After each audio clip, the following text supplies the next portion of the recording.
Queridos hermanos, el texto bíblico que hoy nos ocupa dice así en la carta primera del apóstol Pablo y sus colaboradores a los tesalonicenses, capítulo 5, versículos 1 al 6.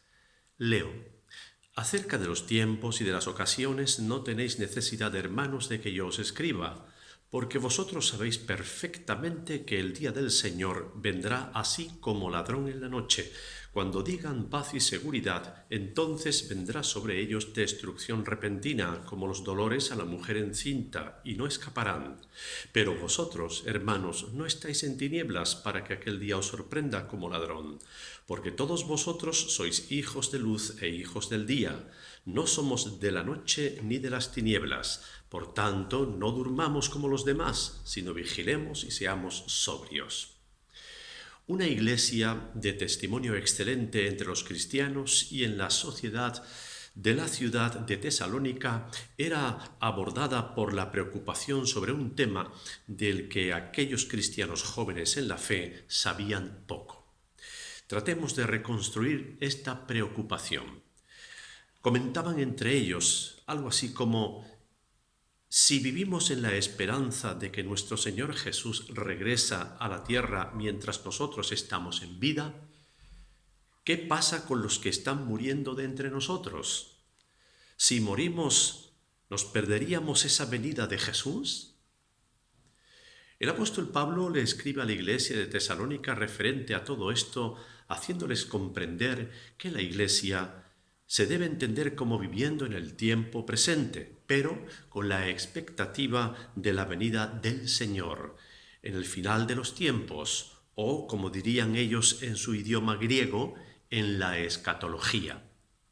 En este sentido, la Iglesia es una comunidad escatológica. Como tal, vive el presente desde la espera del Señor, con la meta de, escribe Pablo por 2 veces en esta carta, estar siempre con el Señor. Pero, mientras tanto, ¿qué implica ser una comunidad escatológica? Veamos qué se deduce de las palabras del apóstol Pablo. Le escribe a la iglesia, repito el versículo 1, acerca de los tiempos, cronos, y de las ocasiones, en griego kairos, no tenéis necesidad, hermanos, de que yo os escriba. Evidentemente, Pablo ya había instruido a la iglesia con referencia a la época, cronos, y el momento exacto de la manifestación del Señor, kairos, enseñándoles que desde la ascensión de Jesús se vive en los últimos tiempos, pero que nada más se sabe en cuanto al momento del regreso del Señor. Vivir en una comunidad expectante acerca de la venida del Señor le imprime una identidad que contrasta con la sociedad de su entorno. Ni la sociedad ni los grupos religiosos conocían en aquellos tiempos lo que era vivir el aquí con la expectativa del allá. El allá aportaba nada o poco al aquí, porque el allá, más allá de la muerte, no era nada seguro, sino triste y desesperanzador.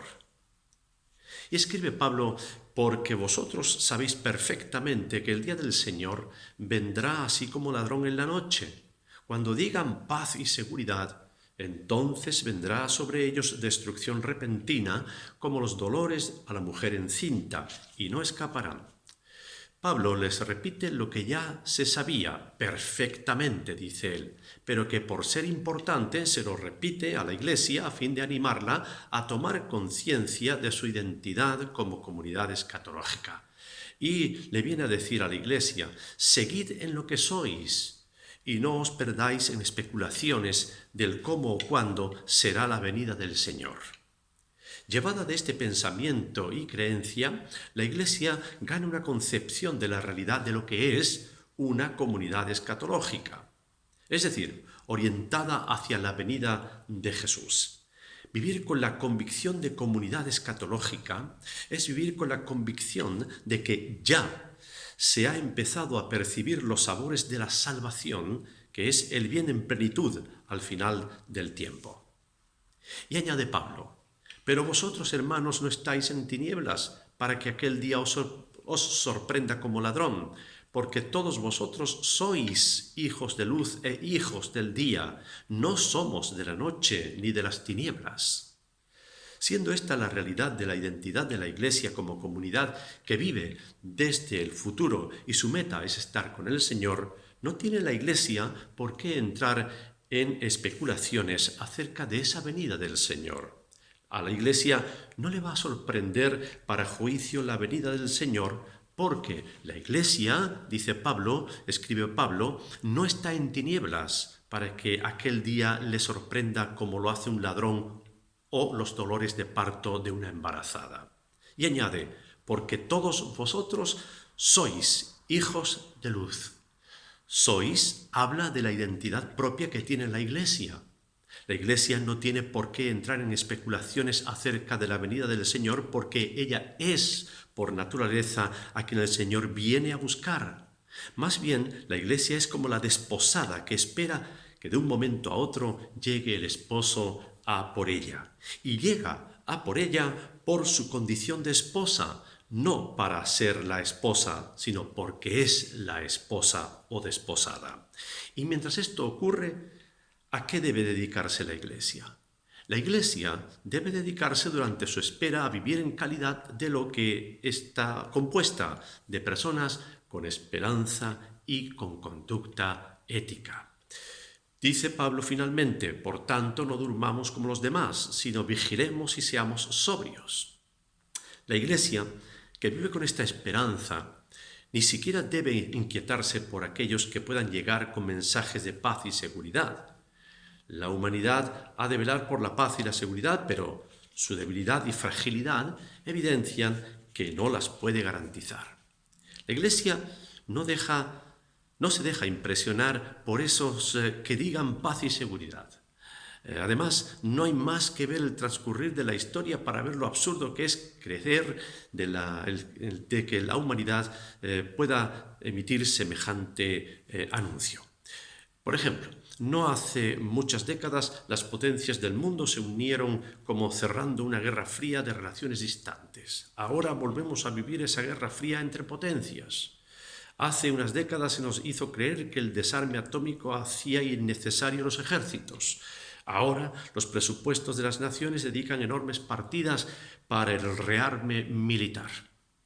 El mundo digital muestra un avance tecnológico que anima en todos los sentidos, pero arriesga la seguridad ciudadana.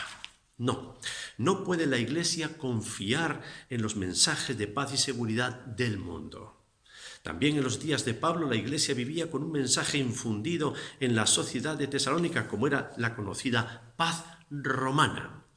Por más que el emperador Augusto la dedicase a la diosa Pax, paz, su regencia, y prometer paz y seguridad, es decir, paz sin guerras internas, seguridad con fronteras seguras y prosperidad, el apóstol relativiza todo esto, pues no es el rey de Roma quien puede asegurar lo que promete.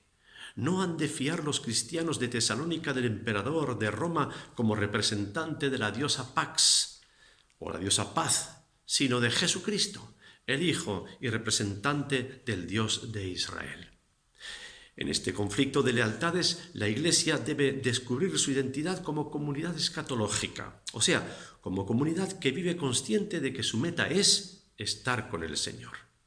Esta esperanza no es solo algo futuro, sino que le hace vivir ya, aquí, de la presencia de su Señor y con su ayuda en la vida diaria. Esta realidad hace que la Iglesia de Tesalónica contraste con la sociedad en la que vive. De manera similar, también la Iglesia de hoy en día vive en contraste con la sociedad que le rodea.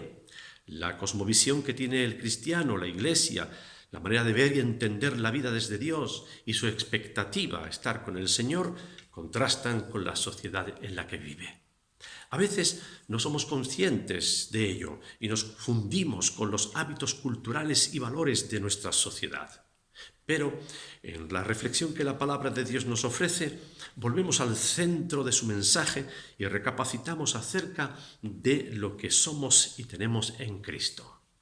También a los cristianos de Tesalónica les resultaría difícil mantenerse lejano de la influencia de los ideales políticos y valores culturales de Roma, que en todo momento de la vida social estaba presente mediante la presencia de soldados y funcionarios romanos, los edificios romanos de la ciudad, las estatuas a personajes y deidades de Roma, las monedas con imágenes romanas, el culto al emperador, los juegos deportivos, las festividades y calendarios de los dioses romanos, etc.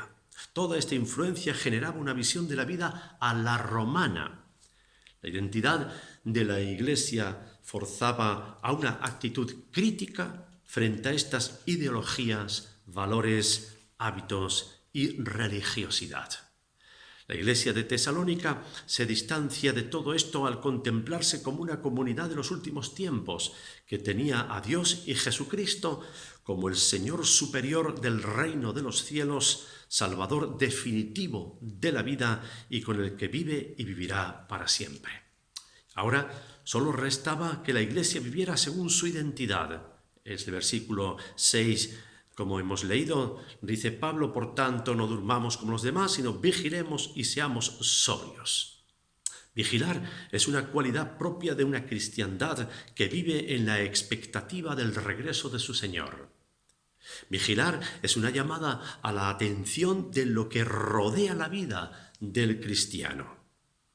Y sobriedad es una llamada a ver con claridad para conocer mejor. Esta doble actitud del cristiano le distingue de quienes no prestaban atención ni querían saber de Jesucristo y su venida. La Iglesia sigue hoy todavía viviendo en los últimos tiempos. Esto hace de ella una comunidad escatológica, expectante, que con optimismo espera lo mejor. Esto en días de pandemia no es poco importante y nos facilita la vida, dándonos una identidad que el mundo también necesita ver en sus conciudadanos, que somos nosotros. Así pues, mis hermanos, ánimo y a vivir consciente de nuestra identidad como comunidad escatológica. Amén.